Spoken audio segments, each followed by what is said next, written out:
ಮೊನ್ನೆ ದಿವಸ ಡೆಲ್ಲಿಲಿ ಮಾಧ್ಯಮದ ಸ್ನೇಹಿತರೆ ಡೆಲ್ಲಿಲಿ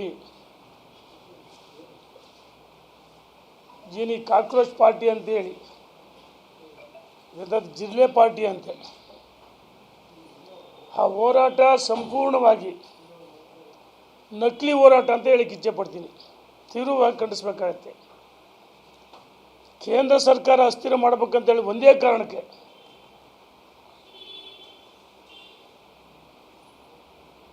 ಹಿಂಸಾಚಾರ, ನೀಟ್ ಪರೀಕ್ಷೆಯಲ್ಲಿ ಪತ್ರಿಕೆ ಸೋರಿಕೆಯಾಗಿದ್ದು ಈಗಾಗಲೇ ಕೇಂದ್ರ ಸರ್ಕಾರ ನರೇಂದ್ರ ಮೋದಿಜಿಯವರು CBI ವಹಿಸಿದ್ದಾರೆ. ಈ ಏಜೆನ್ಸಿ ಯಾರು ಏನು ಅಂತಂದು ಈಗಾಗಲೇ ವಹಿಸಿದ ಮೇಲೆ ಬಂಧನ ಆಗಿದೆ. ಧರ್ಮೇಂದ್ರ ಪ್ರಧಾನ್ ರಾಜೀನಾಮೆ ಕೊಡಬೇಕಂತೇಳಿ ಒತ್ತಾಯ ಮಾಡ್ತಾರೆ. ಧರ್ಮೇಂದ್ರ ಪ್ರಧಾನ್ ಇದರಲ್ಲಿ ಯಾವುದೇ ಪಾತ್ರ ಇಲ್ಲ.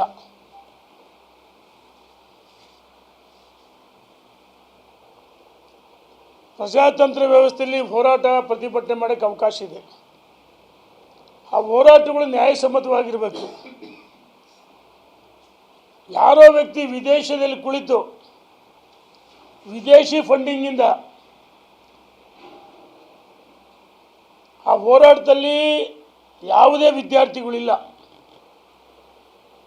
ನಕಲಿ ಹೋರಾಟ, ಅದು ಕಾಂಗ್ರೆಸ್ ಮತ್ತು ಲೆಫ್ಟಿಸ್ಟ್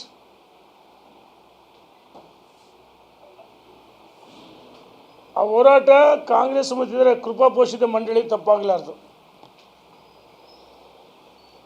ಹಿಂಸಾಚಾರಕ್ಕೆ ಪ್ರಚೋದನೆ ಮಾಡಿದ್ದು ಇದೇ ಕಾಂಗ್ರೆಸ್ಸು ಮತ್ತು ಬೇರೆ ಬೇರೆ ಪಕ್ಷಗಳು. ಈ ಹಿಂದೆ UPA ಸರ್ಕಾರ ಇದ್ದಾಗ ಅಥವಾ ರಾಜ್ಯದಲ್ಲಿ ಕಾಂಗ್ರೆಸ್ ಸರ್ಕಾರ ಇದ್ದಾಗ ಪತ್ರಿಕೆಗಳು ಸೋರಿಕೆಯಾಗಿವೆ. ಅವ ನೀವು ರಾಜೀನಾಮೆ ಕೊಟ್ಟಿದ್ದೀರಾ? ಒಂದು ದಿವಸ ಅವರು ಮಾಡ್ತಾರೆ ಕಾಕ್ರೋಚ್ ಪಾರ್ಟಿ, ಎರಡನೇ ದಿವಸ ರಾಹುಲ್ ಗಾಂಧಿ, ಪ್ರಿಯಾಂಕಾ ಗಾಂಧಿ ಕಾಂಗ್ರೆಸ್ಸಿನ ಲೋಕಸಭಾ ಸದಸ್ಯರು ಖರ್ಗೆ ಒಳಗೊಂಡಂತೆ ದಿಢೀರ್ನೆ ನರೇಂದ್ರ ಮೋದಿ ಮನೆ ಮುಂದೆ ಧರಣಿ ಮಾಡ್ತಾರೆ.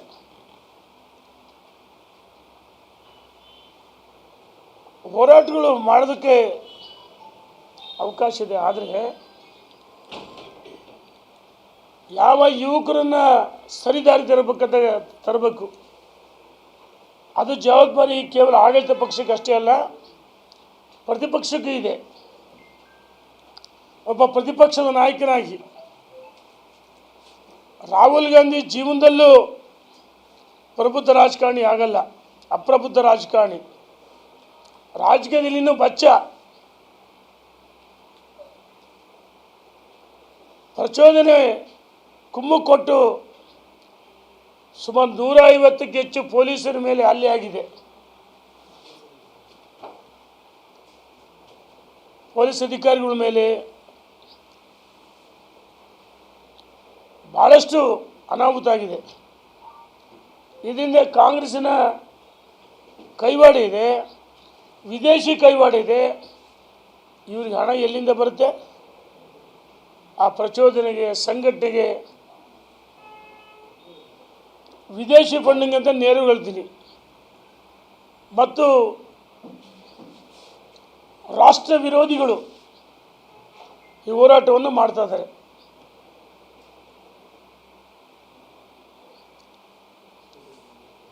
ಹೋರಾಟಕ್ಕೆ ಒಂದು ದಿವಸ ಬೆಂಬಲ ಕೊಡ್ತಾರೆ, ಎರಡನೇ ದಿವಸ ಇವರೇ ಬೀದಿಗಿಳಿತಾರೆ. ಅಲ್ಲಿ ಇಂಟರ್ನೆಟ್ ವ್ಯವಸ್ಥೆ ಇಲ್ಲದಾದ್ರೂ ಬೇರೆ ಬೇರೆ ವಾಮ ಮಾರ್ಗದಿಂದ ಮೆಸೇಜ್ಗಳು ಮಾಡಿ ಹೊಂದಿಸಿ ಒಂಥರ ಬಾಂಗ್ಲಾ ನೇಪಾಳ ಮಾದರಿಯಲ್ಲಿ ದಂಗೆ ಹಚ್ಚತಕ್ಕಂಥ ಕೃತ್ಯ ಇದು. ಅರಾಜಕತೆ ಸೃಷ್ಟಿ ಆಗಬೇಕು, ಪ್ರಧಾನಮಂತ್ರಿಗಳು ರಾಜೀನಾಮೆ ಕೊಡಬೇಕು ಅಂತ ಹೋರಾಟವನ್ನು ಈ ದೇಶದ ಜನ ಯಾವತ್ತೂ ಒಪ್ಪಲ್ಲ. ಈ ನಕಲಿ ಹೋರಾಟಗಳು, ನಕಲಿ ಗಾಂಧಿಗಳು ಅರಾಜಕತೆ ಸೃಷ್ಟಿ ಮಾಡ್ತಾರೆ. ಇದನ್ನು ನಾವು ತೀವ್ರವಾಗಿ ಖಂಡಿಸ್ತೀವಿ.